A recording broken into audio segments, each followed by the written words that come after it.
From the Hallmark Hall of Fame collection.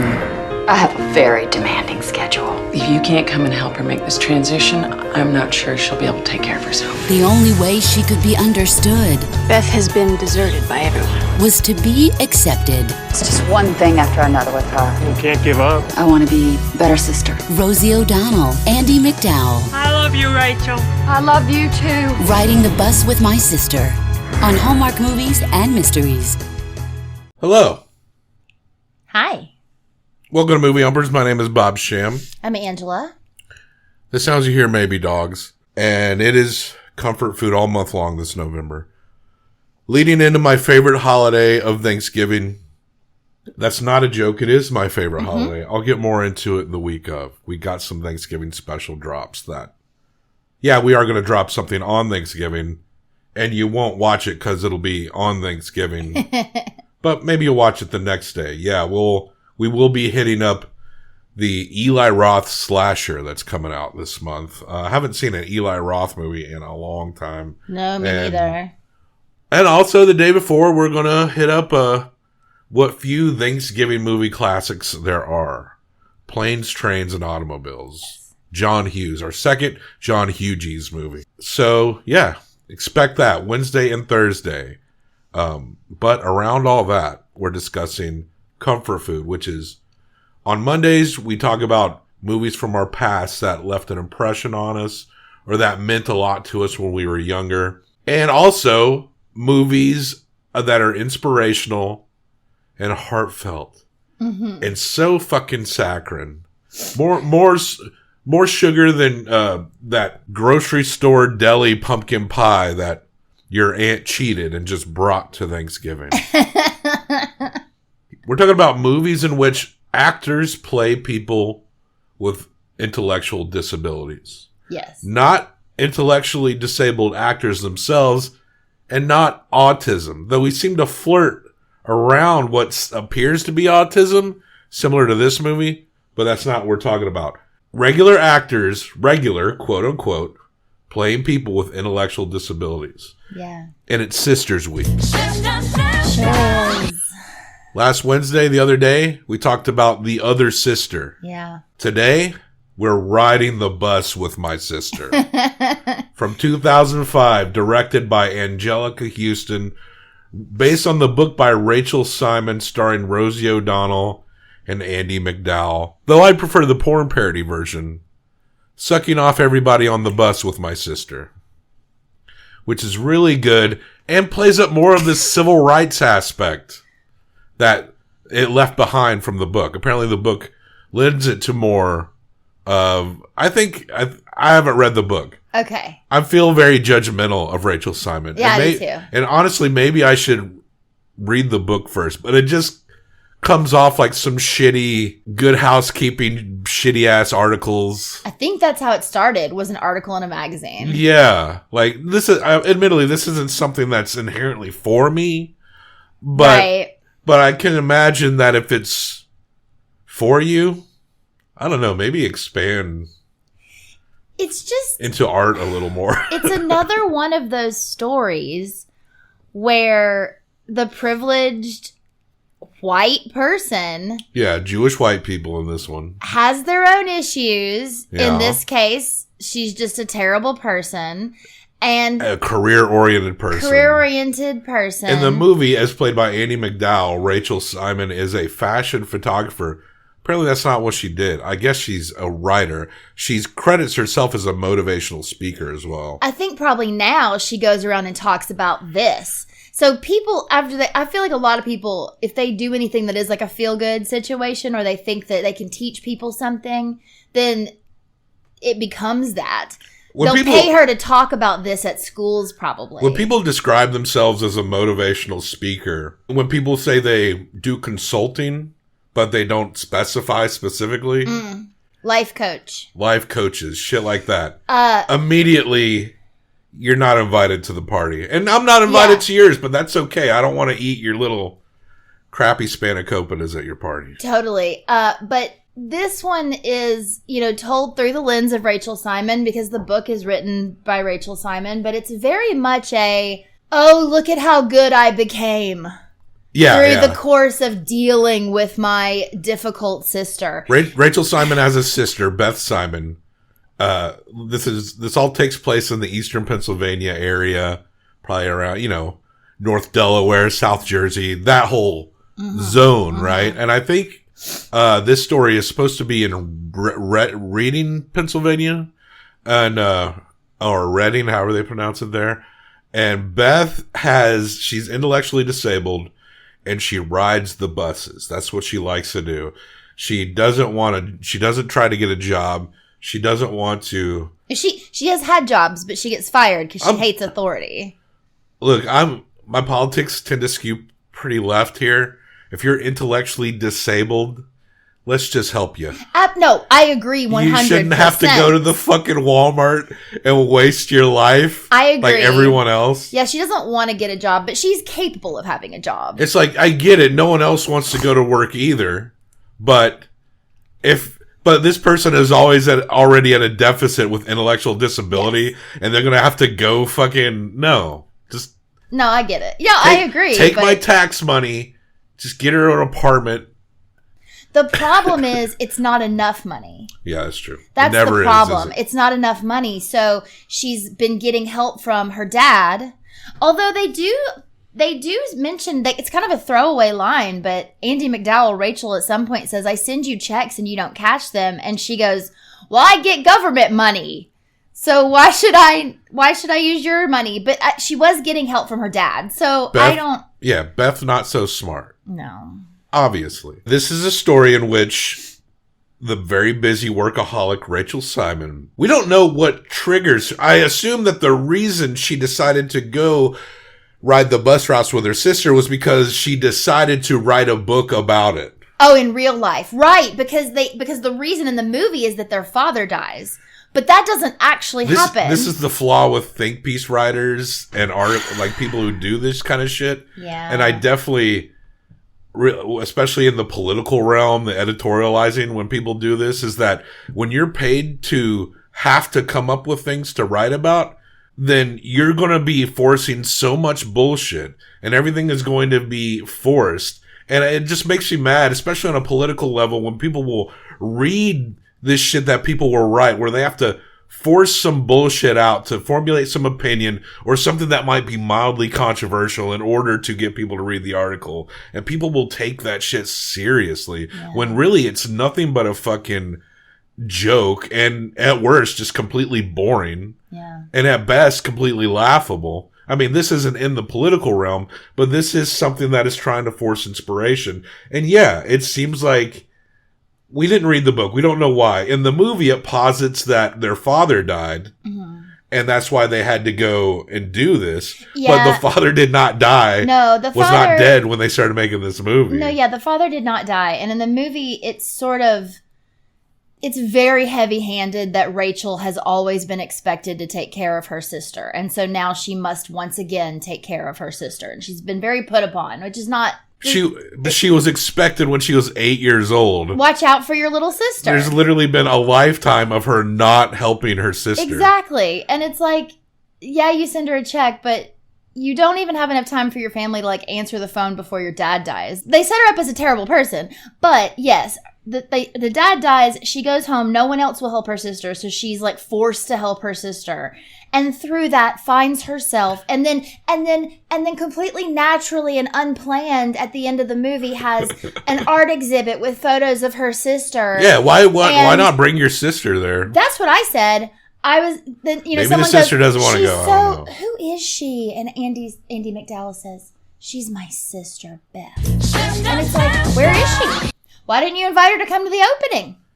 You're using her. Rachel Simon, just admit that this wasn't an organic thing.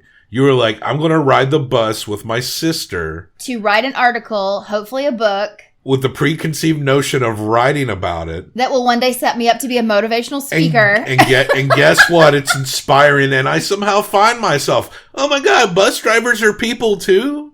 They're not just babbling morons with their fingers up their asses. they're wise because they sit down all day and they listen to people. And people who don't have a whole lot of money can still be people. Can you imagine that? It's I mean, she's not going to date them. No. No. But like your life can be rich. Like Beth's life she has people in her life. She has a community. She has a found family. And I think Andie MacDowell has everything, or Rachel has everything, but no one. I think what did legitimately strike Rachel is probably that, when you're riding the bus, it's straight up working class to poor people, right? Yeah. So when you're riding the bus all the time, you're around every type of person. Yeah.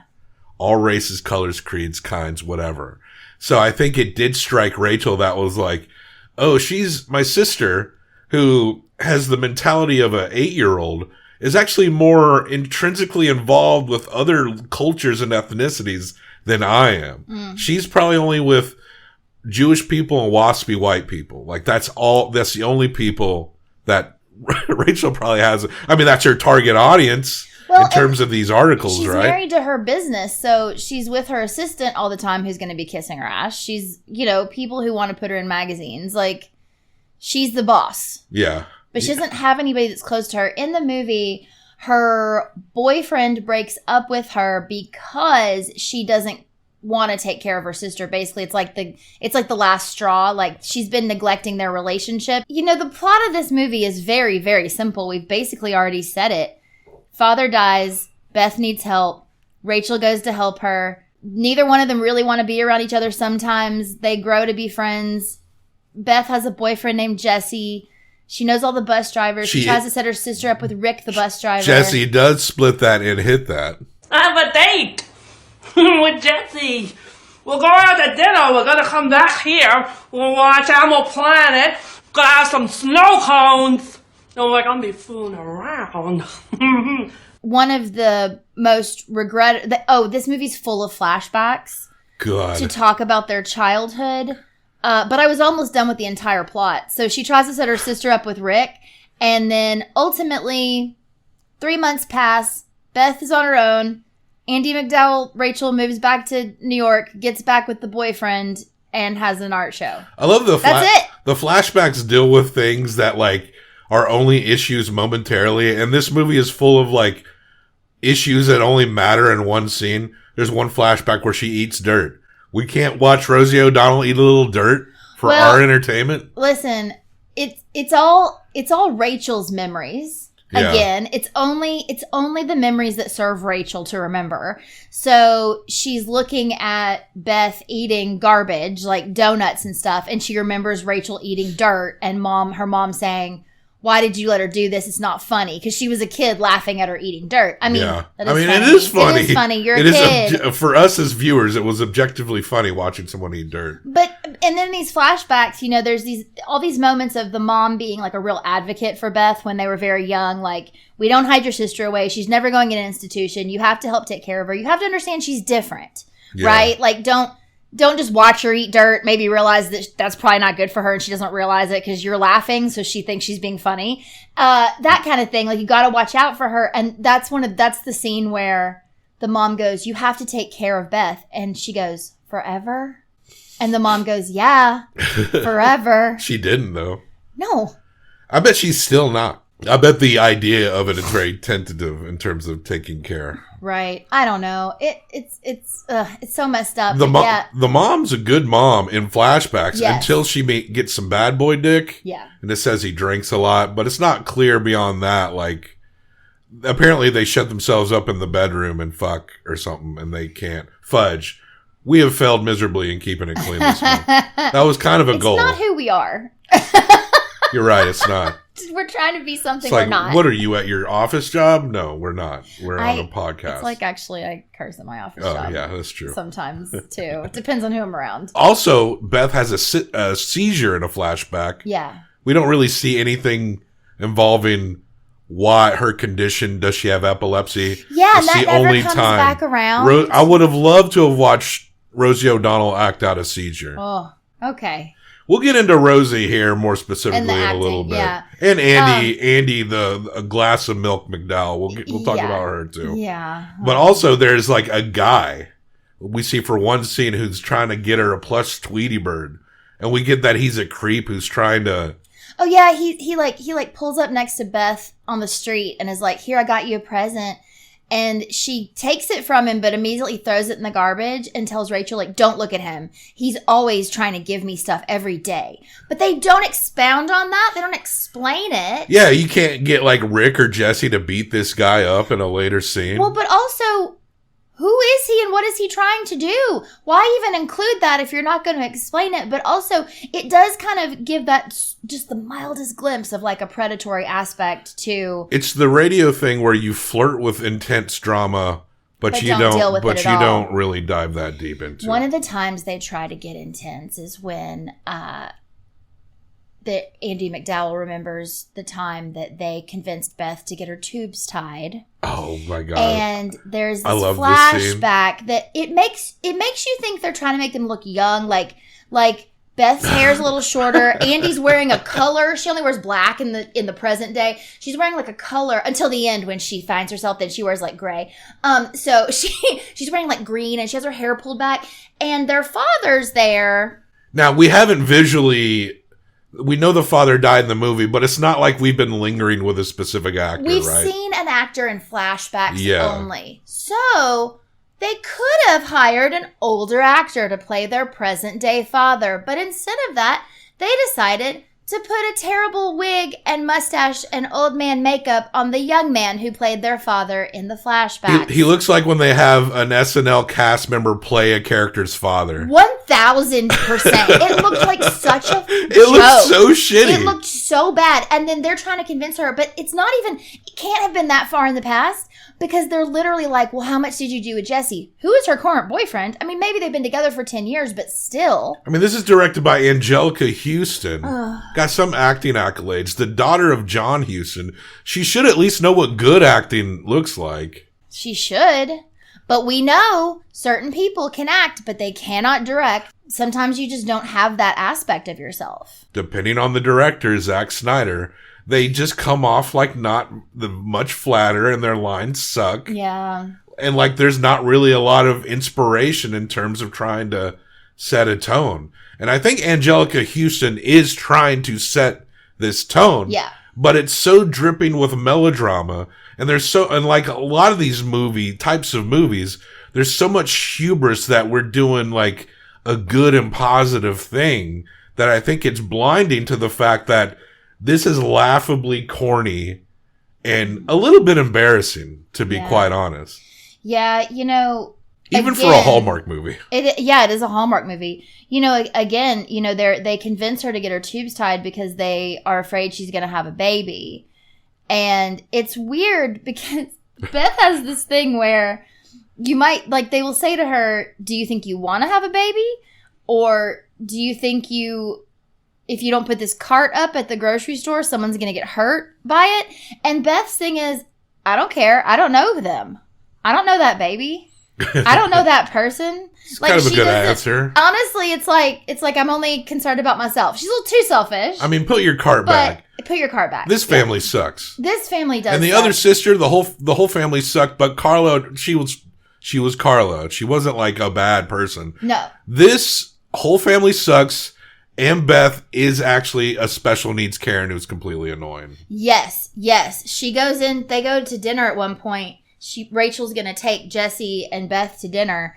And they walk into the restaurant and immediately Beth yells a lot. Okay, let's talk about Rosie O'Donnell. Watching you having to deal with this is funny. It was hard for me because it was grating. Here's the deal. Rosie O'Donnell in this movie says that she created this character based on the actual Beth, on videos that she saw of Beth speaking, so that she could replicate like her cadence and, understand how she like moves and speaks.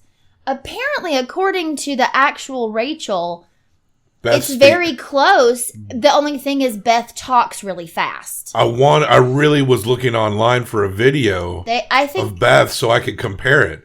And if Beth is talking very fast, then it's hard to imagine that this is an accurate portrayal of someone who's kind of speed talks a lot. Exactly. That seems weird. Also, this voice, and we don't know what the real Beth sounds like, but the voice that Rosie uses sounds like a screaming Muppet. First, she kind of sounded like Pee Wee Herman. Good morning! She did. She kind of does the ha-ha. Then it fell into like... Which, that was a terrible... I'm not pretending Then to know. it kind of fell into this tone that was like if Miss Piggy and Kermit the Frog had a kid, what that would sound like. Super State's having a sale on soda. 24 cans of soda for $6. You gotta take me. It was hard for me watching this movie because she's yelling all the time, and then Andie MacDowell's whispering all the time. Mm. And I don't know. It just... Well, apparently Rosie O'Donnell loved this book and she was struck by it. And Rachel Simon said that she had envisioned Rosie playing this character in a movie. Mm-hmm. But Rosie was really connected with this book. I think that's just kind of... I find Rosie O'Donnell to be very just objectively fascinating. Yeah. She's just been a character throughout her whole life in different iterations. When we were very small children, she was a stand-up comic who kind of dressed like a little boy, backwards hats, and played like this spunky tomboy girl. And then she kind of became a movie star in the 90s. And she had her... She had her talk show, show in around the mid 90s. Yeah, like I used to watch it when I got home from school. Honestly, I mean, it's not something that I don't think I'd watch now, but I used to watch that as well. Absolutely. There wasn't a lot of choices back then. It seemed like she, in that talk show, I mean, it's been so long, I'm not going to go back, but it seemed like she had a very fun tone about it. Yeah, it was fun. And at least had the Ellen show now kind of became the spiritual successor to that show. And now it's people like Kelly Clarkson, I think. Like, there's a direct line with these, like, fun, we're going to play games. Yeah. Maybe I'm not a good interviewer, but I'm going to make some jokes. But, I mean, Kelly Clarkson's not a comedian, but I think that... The Rosie O'Donnell show really did kind of... It started that. Yeah, because before that, it was all Oprah, Donahue, Sally Jesse Raphael. Serious, bordering on exploitive... kind of programming. And so from that, it branched in two directions. You got like Rosie O'Donnell, which became like the more fun, like family friendly kind of stuff to watch, and then Jerry Springer. It kind of went both ways. It was kind of a blend of Oprah and like the fun segments in those morning shows. Yeah. Put together. But yeah, that kind of did pop off, and I remember she would always talk about how much of a crush she had on like Donny Osmond and Tom Cruise and all that shit. But then then later she came out publicly and became more, her LGBTQ issues and identity became at the forefront. Yeah. And she almost became, and this movie certainly didn't help, kind of one of those folks that would show up on like shitty late night talk show throwaway jokes and the monologue jokes. Yeah. And she had a pre-president Trump, when he was an apprentice guy, they would feud online. Oh, The Apprentice, yeah. Yeah, and Rosie seemed to be, and I remember she is into inspirational shit. She wrote some book about how she met some girl and adopted her, but like her and this kid had real issues later that maybe was vetted out a little too publicly. Mm-hmm. Like, it's interesting to me. Like, I feel like Rosie is almost like a normal person who got famous. Yeah. And when I say that, people be like, Rosie O'Donnell normal? And I'm like, well, yeah, because in the sense that in a way, she's like your aunt, right? Maybe your lesbian aunt, but she's also super into this saccharine bullshit like maybe some of your relatives would. And her fame, if it becomes too heavy for any normal person, they would probably start to crack. And there was a moment in her history where it at least seemed like she would crack. Uh-huh. And now she kind of deserves to be teased for this movie. And it has happened over the years since this movie has come out. But I don't root against her. No. I would actually I think it's about time for an O'Donnell-sance where she maybe should show up in some more prestige movies. Yeah. Small roles at least, where we can kind of get used to seeing her again, but maybe she's just consigned to whatever life she wants. Maybe she's living the life she wants, or she just wants to do inspirational shit, I guess. I mean, but not even, she's not even really doing that, Yeah, right? Like, she's I just guess kind of not living her own anymore. life. And I mean, I hope that she's like set up well, that if she doesn't want to be doing anything, she doesn't have to. But I agree with you. I would love to see her show up sometimes. Yeah, I think it'd be nice to see her around and things. We've actually seen some movies where, I don't know, these when like Kathy Bates gets like a comedy role or something, it could just as easily be Rosie. Yeah. You know, I think Kathy Bates has been in a couple Hallmark movies as well. Oh, I'm so sure. A little bit. Oh, I'm sure. And it's just kind of where a lot of the older actors are falling these days. You know, I believe that Rosie wanted to do a good job in this role. I believe it meant a lot to her. I believe that she really tried to portray Beth. But it just comes off as like a Saturday Night Live sketch. It is a little goofy of someone. It's just a little. It feels a little too goofy. Even the dramatic roles are just kind of. It's just hard not to giggle. And all these movies have a couple of scenes that are very legitimately there sweet. are some moments. Yeah, there are a few moments when Rachel and Beth like legit have a fight. And Rachel leaves, like that is actually really well done, I think. And then when Rachel comes back and they kind of make up, there are a few scenes that are good and seem more heartfelt. But the problem too is that, you know, Rosie O'Donnell is trying to portray this character while acting with someone who is a cardboard cutout of an actress. Andie MacDowell, not known for her range. Now, her she seems like a nice lady. But let's be honest, she's not the one you get that you need to when you need it to be brought, you know? No, her best role is in Magic Mike XXL when she just needs to be horny for Joe Manganiello. Is that how you say his name? Manganiello? Sure. So Andie, when she plays someone who's just casually annoyed, she does a fine job, but when it has to be like heartfelt moments, it's like, I love you, Rachel. I love you too. oof, it's rough. And there's a scene where Rosie's playing Beth and they're carting her, and I felt like this was, I'm sorry, it was so funny. They're carting her back to get her tubes tied. It's a flashback. Oh, yeah. And she's going, no, I don't want to. But she's mentally challenged, so the world will say she has rights, but she doesn't. So they're carting her, and the way she just zonks out. It's gonna be all done. I changed my mind. I changed my mind. I don't know. It just was so funny to me. I didn't think it was that bad as you did, but yeah. I just have a hard time in these movies caring about the person who is the white savior character. Yeah. And this one feels even more egregious because I feel like we prefer a true story. This feels the right? most exploitive. It does. We prefer a true story, but in this case, it feels really bad because it feels as though one sister is exploiting another sister for her own gain, and also it's completely painted in a different light, and we know that. Like, we know that they added things like a dead father that wasn't real to make it more dramatic, and as though she were sacrificing even more of herself. Yeah. And get us more dirt eating. Get us that drama. I would have loved to have seen Rosie O'Donnell go into like a plant pot and just shovel dirt into her face. Well, she's a grown-up now. She eats donuts instead of dirt. That's true. Which the father apparently just let her eat. The father's the one that, in some form or fashion, despite his wife at the time not liking her at all, they established that.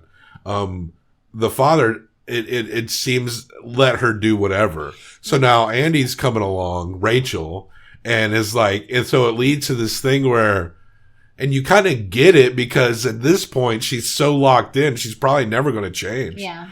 But it's like, oh, well, we have to accept that she's just going to eat trash and be annoying to everyone. Well, and that's a weird part of the trajectory too, is Rachel goes from wanting her not to do that to, after the 3 months of living with her, saying, this is just who she is. Yeah. So she's now taken on that role of just supporting Beth in whatever junk she's doing.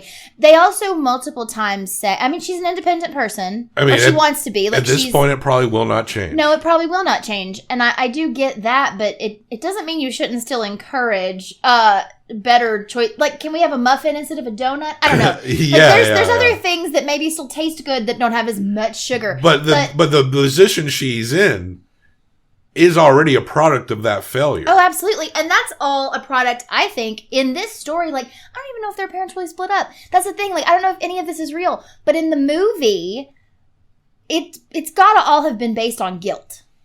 You know, the mother basically writes them off. This whole story is based on guilt. And the father feels guilty for having left them in the first place.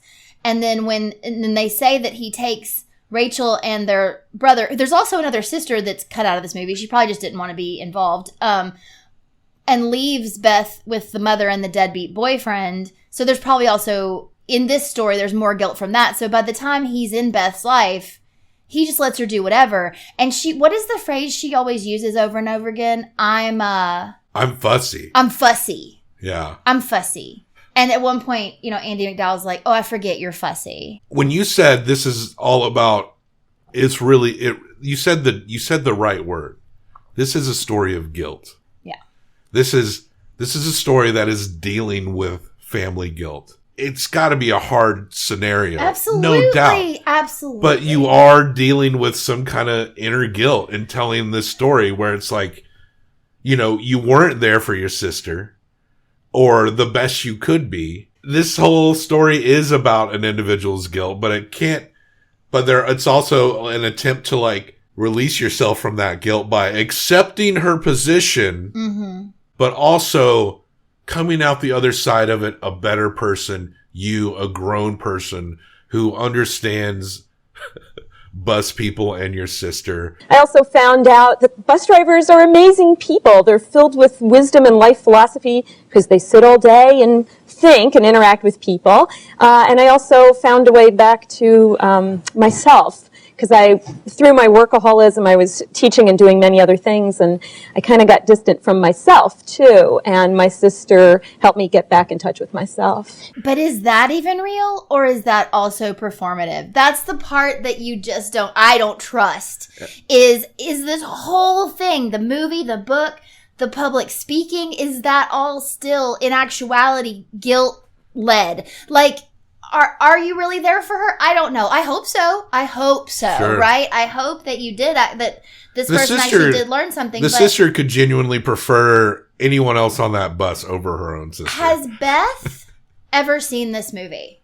I really wonder if part of the reason we can't find any videos of Beth, I could imagine them wanting to protect her. She could be very shy about it. She could be very shy. They could be wanting to protect her, and I support both of those things, right? Like, if they don't want to put a video of her because they don't want people to make comments, make fun of her, I get that, 1,000%. But I would really love to know what Beth thinks about this movie, or would she be upset by it because they kill her father and they do all these things that are maybe not true, because Beth is very honest and blunt. If the portrayal of her is true, she would tell you exactly what she thought about it. Yeah. And it's like, I could just imagine this character, at least, that we've met in this movie being like, Rachel, why'd you kill our dad? You know? That'd be like, funny, yeah. You would, it wouldn't be Rachel, it'd be like the movie writer and the producers probably chose to kill the father. Right, because that wouldn't have been in the book. The father was just alive. Yeah. Yeah, let's talk. We'll wrap this up, but I want to talk about Rick for a second. Okay, yeah, the bus driver. Rick is one of the best. He's kind of a hunk. I saw a picture somewhere online of Rick. He's a handsome man.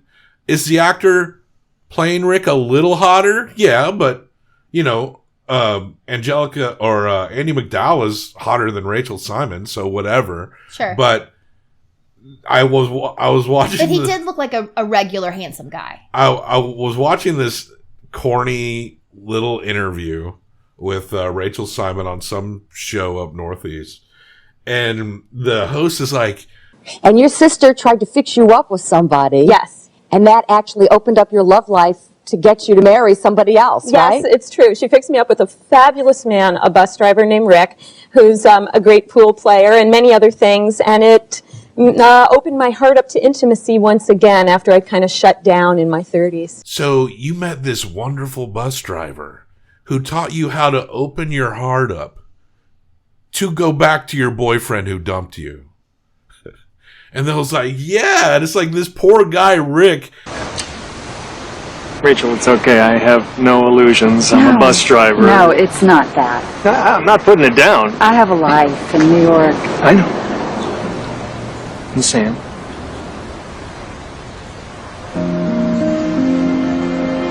See a bus. You see a bus? I see 2 buses. The most friend-zoned person in all of cinema. In the movie, he's like, oh, it's because I'm a bus driver. She's like, no, it's not that. It is 100%. Yeah. If he's really wonderful and kind of a hottie, if he was a genuinely good, wonderful man, then like, why not? I understand she doesn't want to be in a relationship with him. Sure. But throw him a handy. Why not? Maybe they did. I mean, I'm not talking about online nice guys. I'm not talking about No. In the movie, they do kiss, but yeah, in the movie, he is such a nice guy that he is encouraging her to get back with her ex-boyfriend. Anyone who's that patient with my annoying sister, I'd at least give him a little dome. You know what I loved was when they did, when they did go out with each other, and they don't speak about this too often either, because most of the bus drivers like her. There's like one guy who doesn't, but he just seems like a jerk, or just he's a rule follower or something, who knows. But Rick talks about how he used to be annoyed at Beth. Like, he used to dread seeing her. And then over time, she kind of grew on him, and he started looking forward to seeing her. And he actually really does care about her. But that's like with anybody, just getting to know someone, you know? Yeah. There's a Eugene that's openly annoyed. Hey, Beth, you've been told. This is for bus drivers only. Jerry and Mr. Pack have been letting me in. Yeah, well, the bosses aren't here today, are they? Okay, Eugene. Hey, you encourage some obnoxious behavior. Enough. It's for drivers. He doesn't like her going into the bus. Maybe the most relatable. Maybe he's a little crap. We got the some bus. What's it called? It's like the lounge where the bus drivers go. Yeah. And there's a couple of.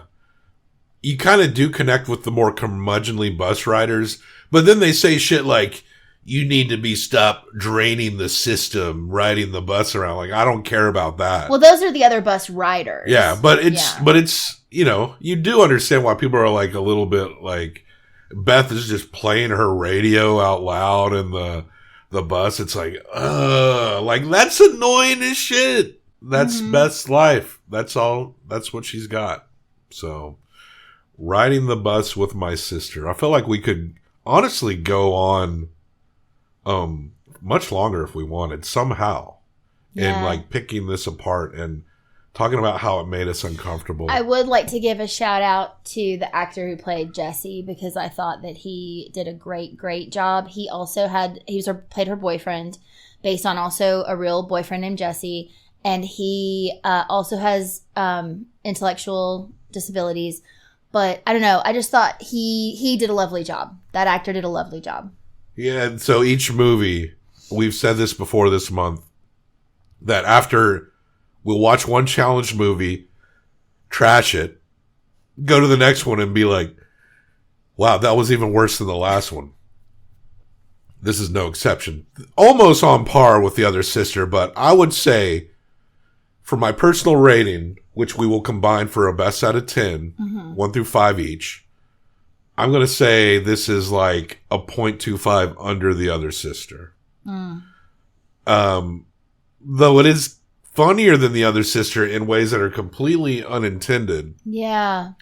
There is something about this. I can't shake the feeling of this weird, guilt-ridden exploitation story here. Yeah. It feels, there's something just off about it. Like you said, they would kind of touch on something that you actually wanted to know about, but then they wouldn't explore that at all. So I give it a 0.75. I'm going to match you. Riding the Bus with My Sister, directed by Anjelica Huston, is our lowest scoring movie yet at a 1.5.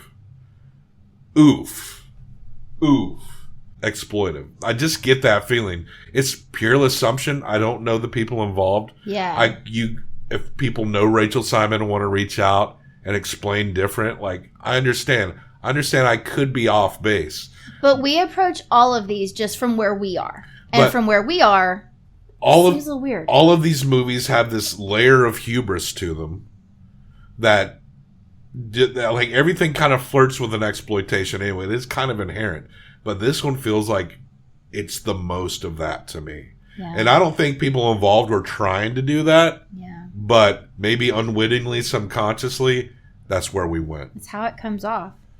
So check the show notes for links and other places to find us. What do you think of the other Riding the Bus with My Sister? I'm getting these fucking sister movies mixed up.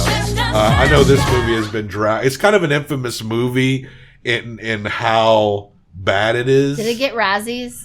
I bet it did. No, it's like a made-for-TV. I think that's for theatrical releases. This was released on CBS in 2005. Okay. For Hallmark Mystery in Theater or whatever. Sure. But yeah, like, subscribe. Let us know what you think about this movie. Where do you land on it? I can't imagine there's any like, oh, this is an amazing film.